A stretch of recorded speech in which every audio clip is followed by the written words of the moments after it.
Bonsoir et merci à tous. On va vous présenter donc la refonte sans tout casser, notre migration vers l'architecture microfonte. Je suis Nicolas Lefebvre. Et moi, Mel Martin. Bonsoir tout le monde. Bonsoir tout le monde.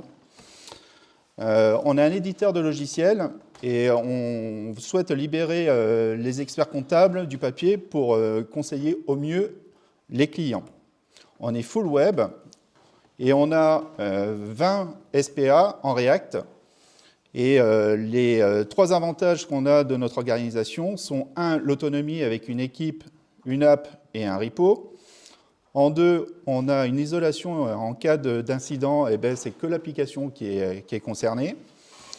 Et on a aussi une mise à l'échelle où on va pouvoir ajouter une application ou une équipe. Mais on a aussi notre lot de complexité qui est la cohérence des interfaces. On a aussi une navigation fluide avec les applications. Rappelez-vous, je vous ai parlé de l'isolation. On a aussi la montée en version des composants partagés. Pour améliorer justement la cohérence des interfaces, on a mené un chantier fin 2024 pour avoir une navigation transverse en regroupant les applications du même univers dans des bundles et essayer de simplifier et unifier ces interfaces. On a une petite démo vidéo à vous montrer. C'est là où ça ne marche pas. Ouais. Et voilà. Il faut se connecter. Il faut se connecter. On va essayer de faire ça comme ça.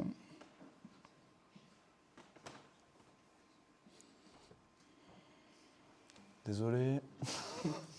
On peut chanter. Pendant ce temps-là.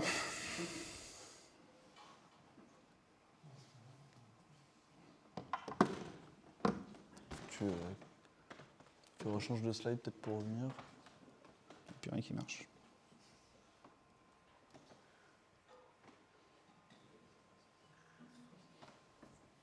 Peut-être.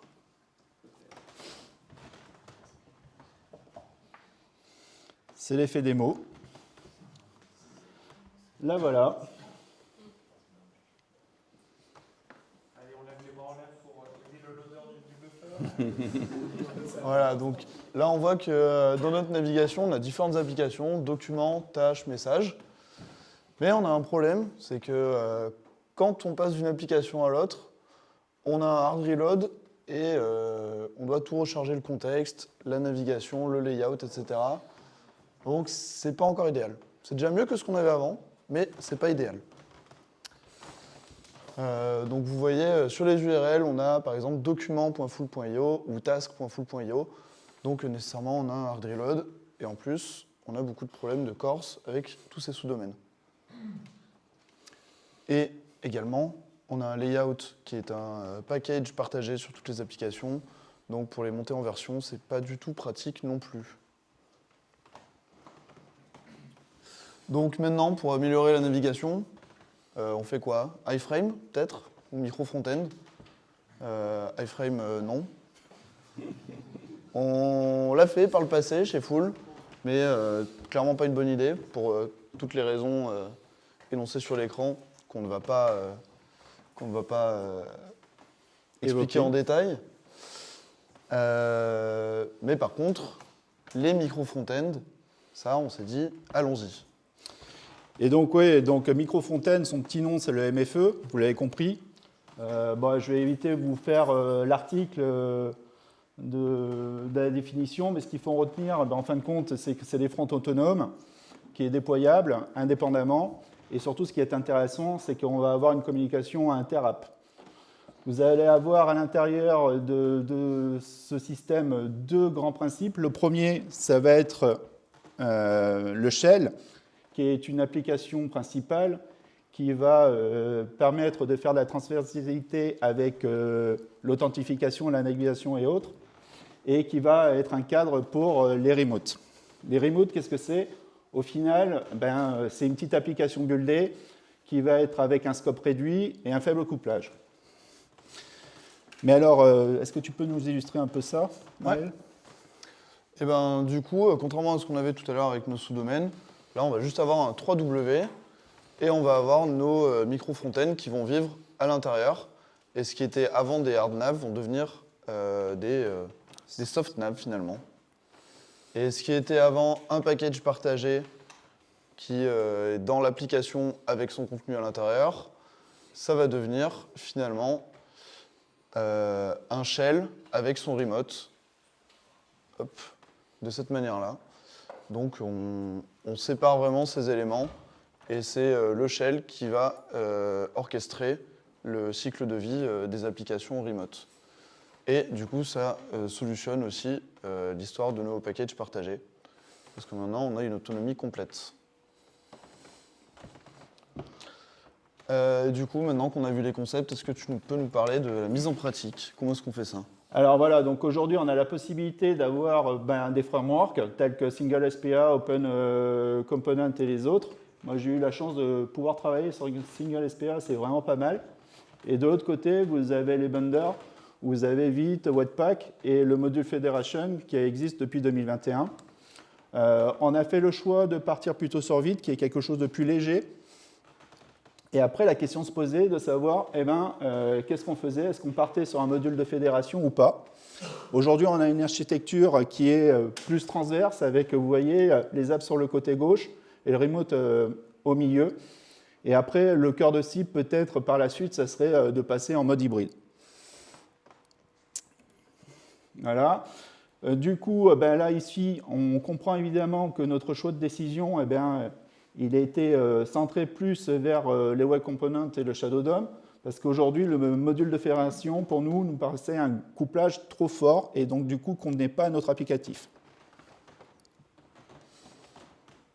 Et là, nous avons 3 points que Maël va pouvoir nous expliquer.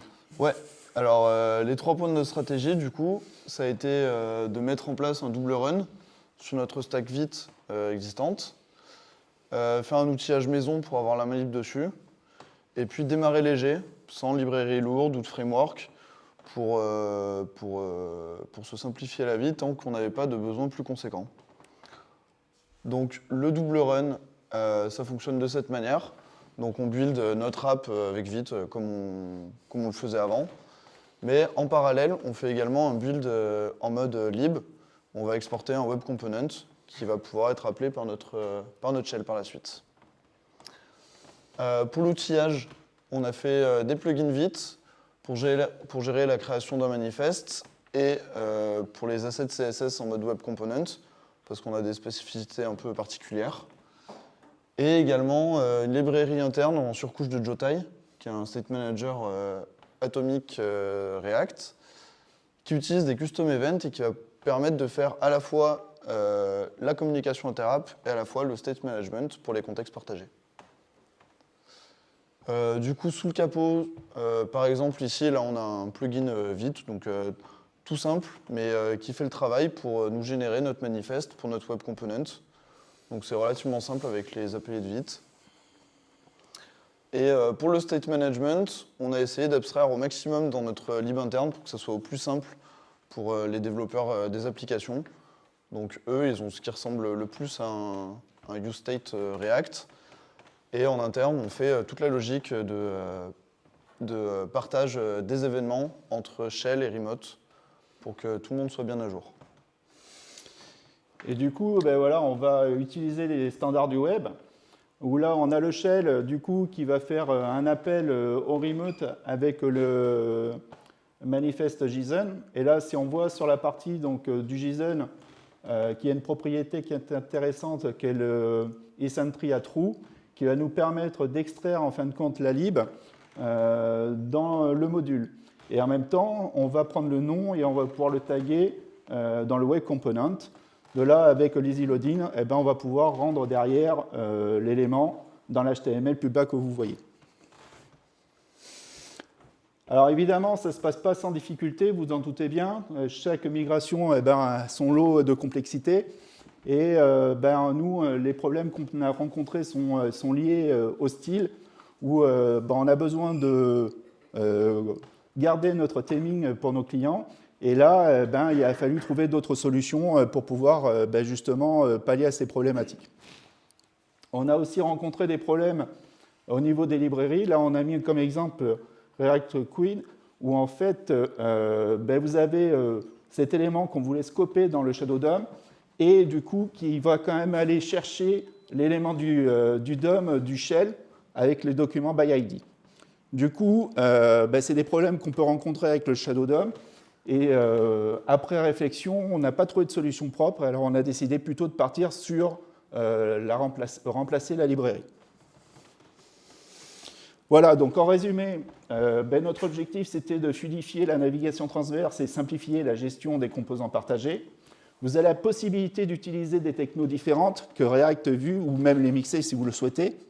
C'est ça qui est super intéressant. Vous avez une meilleure isolation des fonctions et bien sûr une amélioration de l'agilité et de la modularité. En difficulté, vous l'avez compris, c'est le Shadow DOM, où c'est un concept qui existe depuis 15 ans mais qui est mal connu quand même. Et du coup, il faut le maîtriser. Et puis en termes de communauté du MFE, il n'y a pas grand monde et du coup, on tâtonne et puis on se lance.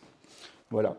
Les steps de plus tard, ça sera l'import map, où là, vous avez vu, on était sur un type module, et bien, du coup, on va partir plutôt là-dessus.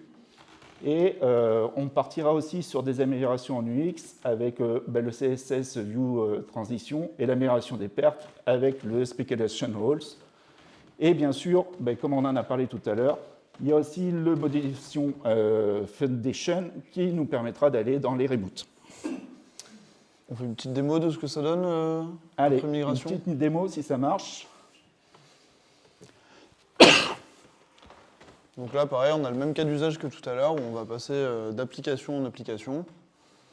Et c'est tout de suite vachement plus fluide, parce qu'on a notre shell qui va charger les remotes.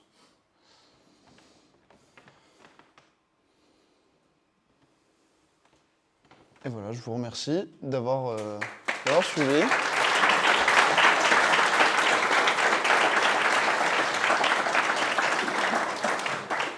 Si vous avez des questions, nous sommes là pour répondre. Oui ? Peut-être vous distribuer là. Si j'ai bien compris, du coup, le shell importe des fichiers sources qui ensuite injectent du coup toute l'interface, exécutent toute l'interface. Comment est-ce que vous faites quand vous passez d'une application à une autre pour unload, éviter que ça consomme? Si je fais 5 applications d'un coup, de suite, pardon, est-ce qu'on n'en a pas 5 qui tournent en même temps du coup? Non. Alors, oui, alors la question, le shell, du coup, charge le JS, l'inscrit dans un script. Et comment est-ce qu'on l'unload quand on passe d'application en application? Eh ben, on tag les scripts avec un ID unique et on le supprime. Et on décharge aussi le DOM qui a été chargé lorsqu'on fait la transition. Voilà. Render et render, en fait. Mais les scripts sont chargés et déchargés. Ils ont un ID, un UUID unique au chargement. Rien dans le scope global?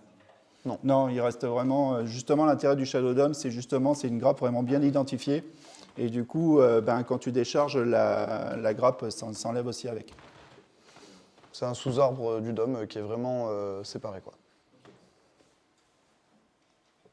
Ouais. Oui, allez-y.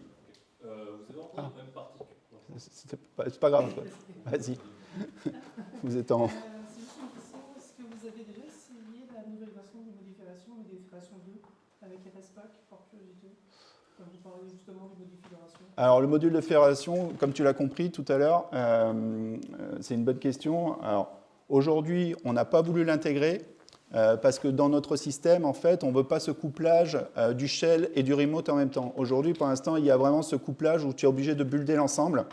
Et nous, c'est ce qu'on ne veut pas pour l'instant. Par contre, sur les remotes, là où on va pouvoir après décortiquer et aller davantage dans la finesse du microfront, on pourra le coupler directement dans l'app. D'accord. C'est comme justement le Modifération 2 règle ce genre de problème. Peut-être.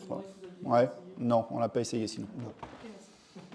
La question, c'était est-ce qu'on a essayé module Fédération 2 avec RSPAC? Je répète pour le micro. Ah oui. Pardon. Vous n'avez pas eu Shadow DOM, est-ce que vous avez rencontré des problèmes particuliers avec vos tests end-to-end? Avec Cypress ou avec... Est-ce qu'on a rencontré des problèmes particuliers avec les tests end-to-end? Ouais, et on utilise Cypress, nous, et du coup, c'est supporté. C'est supporté nativement. Je sais plus, faut changer la façon dont on fait nos sélecteurs, mais c'est relativement simple. Il n'y a pas de problème supplémentaire à ce niveau-là.